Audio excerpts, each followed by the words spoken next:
How you doing? Hey, how are you? All right, MJ Daffue, 2 over 72. MJ, can you just talk us through your round a little bit? Up and down, obviously. Front nine was amazing. Executed really well. There was some moments where I had to scramble. I knew part of the US Open. So back nine disappointing. Did the simple things really bad. But if you told me before yesterday I'll be 1 under par and in the top 15 after finishing my round today, I would have said yes. So taking everything out of the equation, just being happy where I am, and still in it with 2 really good rounds. So yeah, go ahead, Rex. Can you talk us through the shot on 14 from the hospitality area? What did you hit? What did you have? What were you thinking?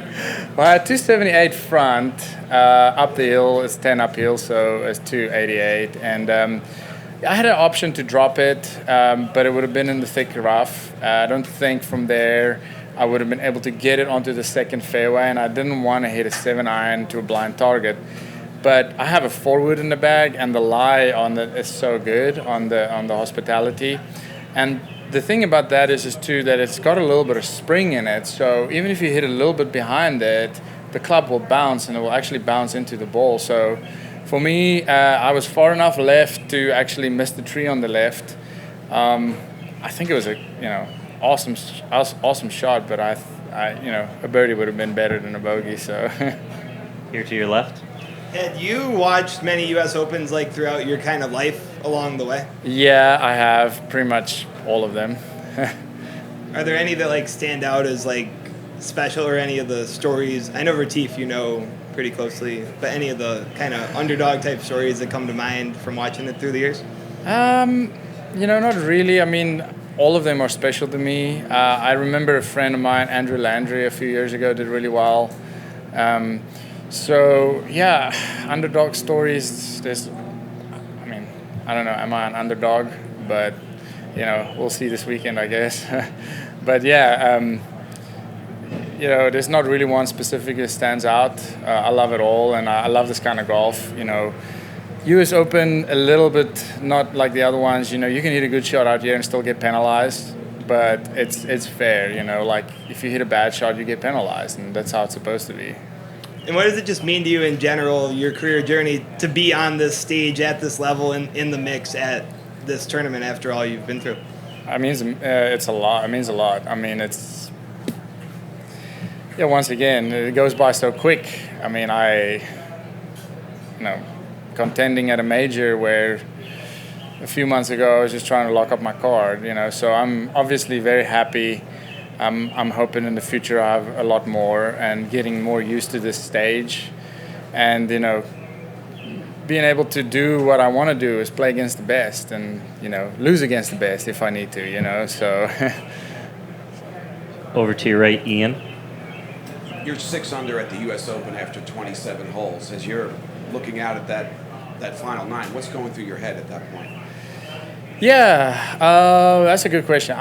Nothing really went through my head as far as thinking about where I was on the scoreboard. I knew it was ahead by a few, but on 10 I executed it well, and I had an 8-footer and hit a good putt. It's just 10's green is just crazy. And then 11 made a mistake on what number I wanted to hit it. Downwind, you can't fly to the hole, and so made a mistake. But the whole 9, it was more about, I would say that I think I started losing focus on my clarity on my targets and how I'm envisioning my shots. I got a little quick in my process. I think that's just obviously part of the nerves, but I was calm, and if I made par on 18, we're having a different conversation. So even though it was a bad back 9, it was right there, and it's small fixes, so it's not something massive to fix. I realize you're trying to stay in the moment when you're leading the U.S. Open, but was there a point out there where you did, just for a second, maybe think back to some of the things you had to overcome from 2013 to 2016, 17? Yeah, I didn't really think back, but I did tell myself, enjoy it. Not a lot of people get to lead the U.S. Open by 3 shots, so I just told myself, enjoy it. You know, you've done a lot of work, and it's finally paying off. And you know, once again, we'll try our best the next 2 rounds. But whatever happens this week, you know, I've already done a lot of things here, and in the process, I was able to entertain some people today too. So it's been good, you know. And yeah, thinking about the moment and leading, you know, you think about it. But I saw it as proof of the work I've been putting in. So. And now over to your left, Zephyr. You mentioned nerves sort of contributing to speeding up your process. Did they only contribute to things such as walking and thinking through the shot, or does it affect your tempo in the swing as well? Yeah, it was a little of the tempo. I didn't drive the ball as good as I usually do, and by not driving as good, I left myself in tricky spots. And you know, it starts off the tee. Even if you miss the fairway, if you miss it in the right spot, you have a chance. So it got quick. The tee shot on 14, it ended up on the grandstands. My foot slipped. And so, yeah, I mean, like I said, it's small things, luckily. So I'll be able to fix it coming tomorrow. But yeah, I think it's just your thought process too. You know, you think about your front number and the pin, and when you stand over the shot, you've already forgotten your front number. You know, it's just so many things going through your head. So that's pretty much, I would say. Is there any strategy in particular you can employ to slow things down while you're out there? Yeah, there's a few things. I actually take maybe 2-3 sips of water before every shot. You know, kind of shock the system a little bit, make you realize you're here, or you know, a few extra practice swings, deep breaths, you know, kind of, I don't know, all sorts of like movement stuff, just kind of staying loose and not thinking about the shot until it is your time to hit, because then you're just wasting so many mental energy before it's actually time to execute. Stay right here. 18. What kind of lie did you have for the second shot, and was it good enough to go for it, or was it trying to stay back and you got more than you thought? Yeah, I was actually trying to get it in the bunker. So I did what I wanted to. It's just, it was a longer bunker shot. I chose to use my sandwich that has a little more bounce, but it has a little less sand than some of the other bunkers. And so by doing that, it was a mistake on my part. You know, I should have used my lob wedge and just splash it out and run it. And this is what I'm talking about, the mistakes. You know, like there, the mistake is short. Even if you duff it out of the bunker, you know, you have a 15-footer for par. Some of the other ones on 14, I could literally just chip it anywhere on the green. I have a birdie look. Instead, you know, I slide right under it and I make a bogey. So simple things, just, I mean, really that simple, hitting the green from 20 feet. Do you just feel everything speed up on you as you're walking? A little bit. You know, my thought process and everything was still good, so it wasn't too bad. I've been way more nervous than I was today. Over to your right. Hi, Tara Sullivan from The Globe. Less about today's round, but just more about your overall journey. What are the moments that you feel sort of defined you most along the way that have sort of allowed you to have this very good attitude about what you're doing and being in the moment and enjoying? What are the spots when you're telling your story that you look back to?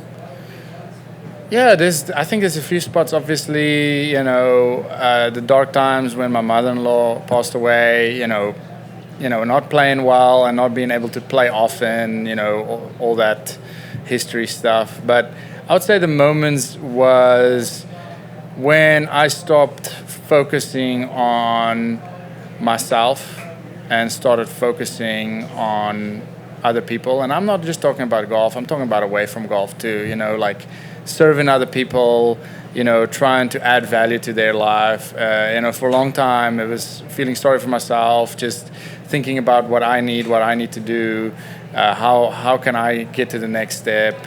The moment I stepped away and said, okay, I'm going to start being a volunteer assistant coach at the University of Houston, help these guys, I started feeling a little bit of self-worth, and everything changed. You know, like you feel good about yourself, you know, you get out of depression, and you just focus on other people. The world's crazy out there, and I feel like you have to make mistakes to know what it feels like, so you know what the great feels like too. And I think that's why I can appreciate things now, because I know what it feels like to be at the bottom. And I'm not saying at the top, but this is not the bottom, so it's very good. And was there something that spurred you to do that at that moment? Was there any incident or anything, or? No, I mean, I needed a place to practice and play, and I asked the University of Houston coach if I can use the facility after hours, and he said, why don't you just join, and you can learn a little bit from the process and maybe implement some practice strategies and skill training, and he's actually my swing coach now too. So I would say that was a big moment in the process. Just trying to revamp my game. I mean, the first day we started working is we said, how do we build something to win on the PGA Tour, and we've gone from there. So. And final question over here. And then just simply kind of how has it felt to be leading the U.S. Open? How do you describe that emotion and anything in life that compares to, looking back? Yes, I mean, a little bit. I mean, it hasn't really sunk in yet, but I would say, I don't know, as a kid, you can't believe it. I mean, I can't believe it. Like saying you led the U.S. Open, it's an unbelievable feeling. It's obviously not the destination. It's a step towards the goal. And once again, I don't think my goal is to win this week. My goal is just to be the best I can be. And if the best I can be and the best I can play is good enough for that, then